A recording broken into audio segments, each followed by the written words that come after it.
protecting Mother Nature, culture, heritage. Tourism is about trust. Tourism is about integrity.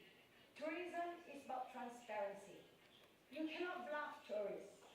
If you tell tourists, I have a very strong green ecotourism policy, and when they come to your country, they see destruction of nature everywhere. Social media, they're going to tweet to the whole world. This country is not helping Mother Nature. So accountability, transparency is very important for the future of tourism development.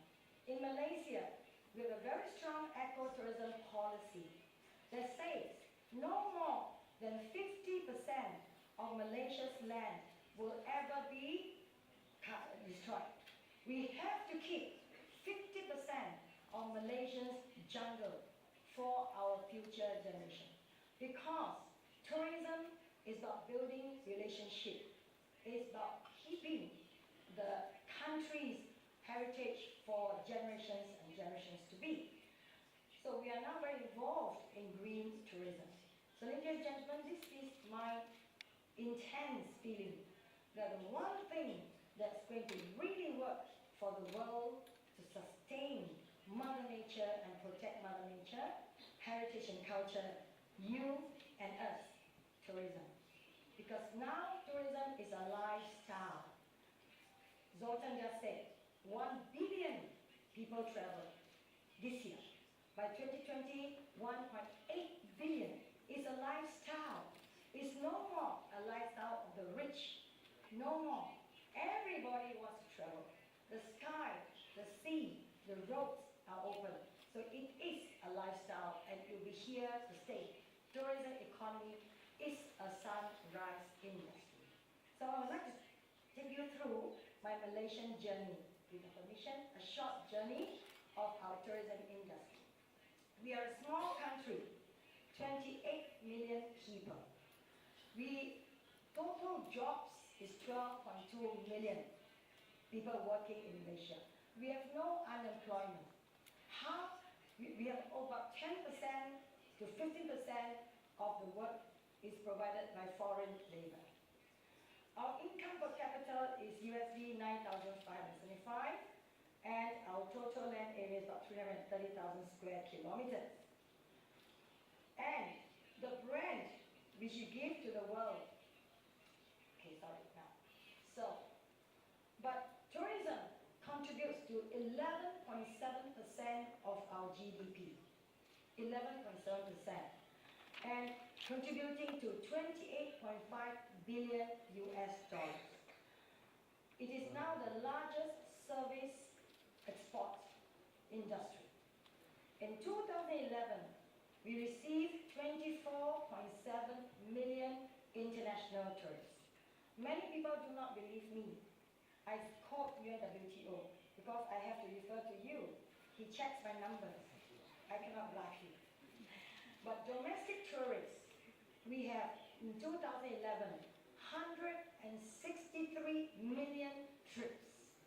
That means one Malaysian will make about 5 to 6 domestic tourism holidays. Because domestic tourism is very important for the country. And our international tourism receipts is 18.6 billion. We are now ranked the 9th most traveled to country in the world, and our revenue is 14. You look at the revenue, we are not so high. That means we must do more to make tourists spend more money, and we are doing our shopping tourism package. What is the history? If you look at our history, we really moved into tourism in 2001. About 10 years ago. At that time, we only received about 10 million tourists.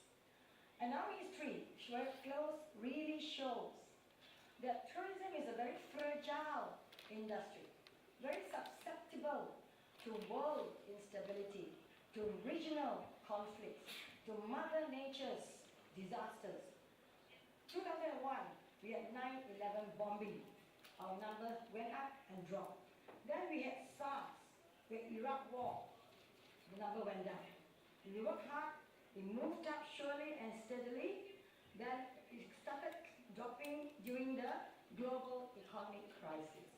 So this chart shows to everyone it is not a bed of roses all the time. The whole national, regional, global situation will affect a country's tourism direction.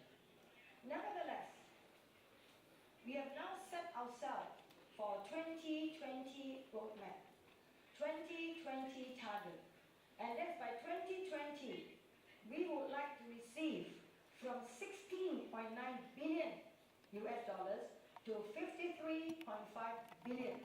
That's three times.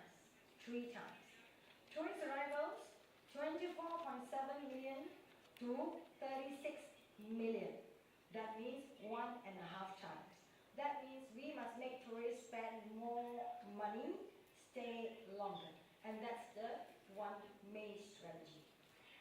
And our present arrivals, every single tourist spend about 751 US dollars. By 2020, we wish them to spend 1,483 US dollars. And we hope to be our global ranking. Not too much. I know we are a small country. We are quite happy we top 10. It's okay. The Taliban Kazakhstan, they're going to take us anytime. So, but in the tourism economy, as Mr. Zoltan has said, the private sector is the main mover. I always say the government sets the stage. We give you the props, but the players will be the private sector, tour operators, tour guides, hoteliers, training institutions, human resource development, etc. So by the year 2020, we will invest, the government, $1.47 billion US to build infrastructure. And we are looking to get 63.59 billion US dollars from the private sector. Through this, we hope to create another 500,000 jobs, 497,000 new jobs. Example, spa therapists, professional golf caddies, first-class fine diner shop attendants. These are all that we are putting in place. So what are the projects that we are now looking at towards 2020? We have 12 high-impact projects, which we have already identified the private sector working with us. One is affordable luxury shopping. So Malaysia now, as of this year, has become duty-free. When you came 2 years ago, Malaysia was not duty-free. So all the things we bought were 30% more. Now it is duty-free. Absolutely. And we have no value tax, nothing. So we are really one of the cheapest. And it is a government policy. It's a government fiscal policy that we have taken away import duty. And we are now encouraging more people to build luxury shopping complexes. Second, family tourism. We want to make Malaysia the family fun country. So we are developing integrated eco-nature tourism, and we are also looking to develop the cruise tourism and river tourism. Third is events, entertainment. We want to make Malaysia a big international event. We will try and get all the various international singers, Lady Gaga maybe, okay? But we have Buble, all the famous ones, they come. We have Manchester City, not this year, very soon. We have F1, we have World PGA golf, Pro Golf Tournament, Monsoon Cup, etc. And that is with the private sector. Then the third one is business tourism, MICE. We would want to build more convention centers to work on MICE. And last is very important, ecotourism. We have 1,000 islands in Malaysia. Hardly 10% are developed. We want a great look at our islands, but sustainable island development. We are looking even at some islands that we cannot allow more, maybe 100 tourists a day, like Sipada. We have the world's top diving island, Sipada, Layang Layang, where there is a limit to the number of tourists that can come every day. Because this is our responsibility to the marine parks, to the sea, that they cannot overload the islands and the corals. So it's a very special aspect of ecotourism, of course rainforest.